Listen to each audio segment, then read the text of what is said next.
जय हिंद साथियों, राम राम सारे पत्रकार भाइयों को। इतने गर्मी में आप लोग आए। आज का जो मुख्य इशू है, आप सब लोगों को पता होगा, हरियाणा के सारे लोगों ने भी बेरा, खासकर बेरोजगारों को। का अभी हाईकोर्ट का एक निर्णय आया है जिसमें सामाजिक और आर्थिक आधार पर जो 5 नंबर सरकार दे रही थी वो रद्द कर दिया गया है, जिसकी वजह से हरियाणा के जो बेरोजगार हैं, खासकर जो साथी सीईटी जिन्होंने क्वालिफाई भी कर दिया था, क्वालिफाई में भी जो 4 गुणा में थे, उनके सामने एक बहुत बड़ा संकट आ गया है। और ज्यादा संकट इसलिए आ गया है कि मैंने देखा था मुख्यमंत्री हमारे नायब सिंह सैनी साहब का जो ट्वीट था कि वो कह रहे थे कि हम सुप्रीम कोर्ट में जाएंगे।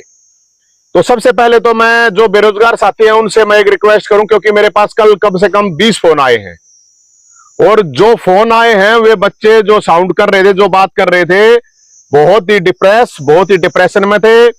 और वो कह रहे थे कि भाई हमारे को सुसाइडल थॉट आ रहे हैं, मतलब ये कह रहे थे भाई मरने का काम हो गया।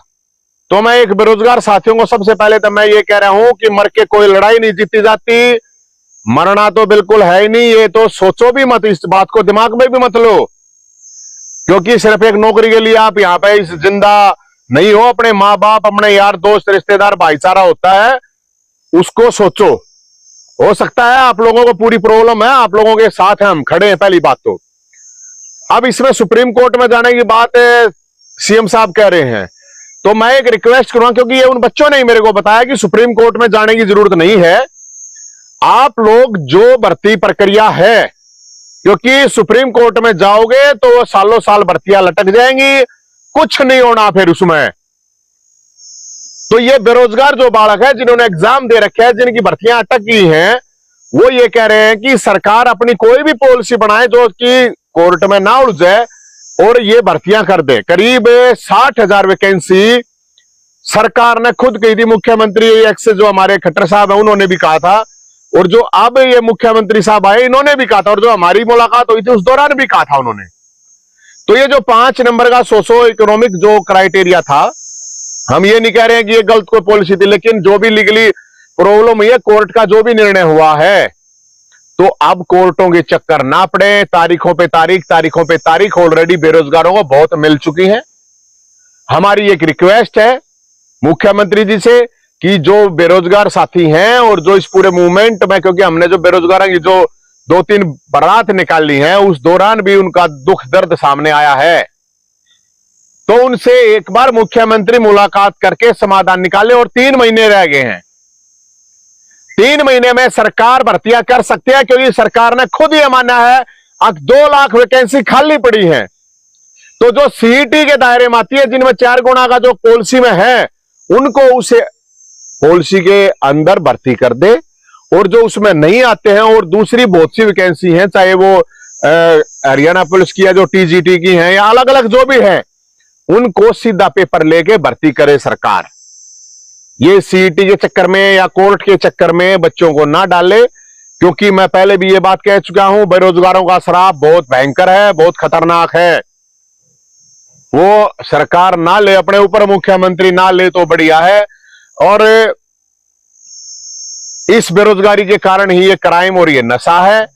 तो जितनी भी भर्तियां हैं 3 महीने में अगर सरकार नहीं कर पाती, ये जो एचएसएससी है, क्योंकि मैंने पिछले जो मुख्यमंत्री थे खट्टर साहब को भी कहा था कि आपको नहीं पता, और ये जो अधिकारी जिस तरह से आप लोगों को बेवकूफ बना रहे हैं, ये भर्ती पूरी नहीं करेंगे।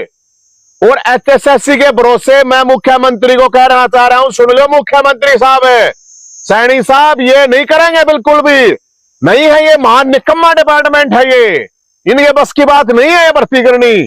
अगर ये नहीं कर पा रहे हैं ना, तो फौज भर्ती करके 1 महीने में भर्ती करके ले जाओ है, फौज आर्मी को दे दो, फौज को बुला के कि भाई हमने ये भर्ती करनी है, फौज कर देगी भर्ती, उसके ऊपर तो सबको भरोसा है। तो इसलिए हमें जो भी पॉलिसी बनावे, ताकि कोर्टा के चक्कर ना लगाने पड़े। बड़का ने बहुत ज्यादा परेशानी में है, बहुत डिप्रेशन में है। और जो क्योंकि 3.5 लाख के करीब बच्चे तो सीईटी के क्वालिफाई है, जो क्वालिफाई की बात है, लेकिन इन्होंने पॉलिसी बनाई कि 4 गुणा, तो 4 गुणा वाले हैं उस पॉलिसी में, उनको भर्ती कर दो। बाकी जो बच गए, जो सीईटी क्वालिफाई कर रखा है जिन बच्चों ने, उनको आप दूसरी प्रोसेस में भर्ती में लेके उन भर्तियों को कर दो। 2 लाख वैकेंसी खाली पड़ी है। मेरी ये सरकार से अपील है। और एक अपील और है कि भाई कल रिजल्ट आओगा तो किसका रिजल्ट आओगा, किसकी सरकार बने, कौन जीते है कौन हारे है, इस चक्कर ने छोड़ गए। सारे लोगों से मेरी अपील है, जुड़ गए, अपने भाईचारे ने बनाकर रखियो। ना कोई नेता तारे केस नहीं लड़ेगा, ना कोई वकील करेगा, ना कोई तुम्हारे को जेल में प्याज टमाटर देने जाओगा। तो कोई जीते कोई हारे, जनता जिसको जितावे जिसको हरावे। मैं तो पहले कहूं हारे ओढ़ हिम्मत मत आ रही हो। अरे भाई जीते ओढ़ अपने बधाई ले लियो लोगों की। जीते ओढ़ लाडू बांट दियो, हारे ओढ़ लाडू खा लियो, बस इतना ही है, ज्यादा कुछ नहीं। क्योंकि भाईचारा राजनीति से बड़ा है। तो मेरी लोगों से ये अपील है।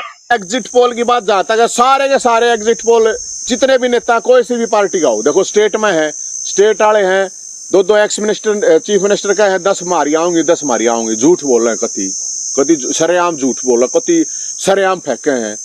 एनडी वाले कहे हैं अगर भाई ये के नाम है यूपी 400 पारा होंगी, मेरी गला ला लो कोई 1 लाख की शर्त है। हरियाणा में कोई नु कहता हो कोई सा नेता हमारी 10 आवे हैं, 1 लाख की शर्त फालतू तो है नहीं मार दो रहे, पर 1 लाख की शर्त ला लो। कोई नु कहता हो इंडिया की 400 फालतू हैं, उसकी 1 लाख की ला लो। कोई नु कहा है भला यूपीए की 300 पारा होंगी, उसकी 400 वे ला लो। UPA NDA BJP Congress XYZ कोई के मैं शर्त ला लो, 1 लाख रुपए तैयार है। ये लोगों ने कति कति सरेआम झूठ का मतलब गोला छोड़ना है ना। इतनी बूढ़ी कसूती गर्मी हो रही है, इतनी बूढ़ी गर्मी में इतनी बूढ़ी झूठ भी मेरे ख्याल में है।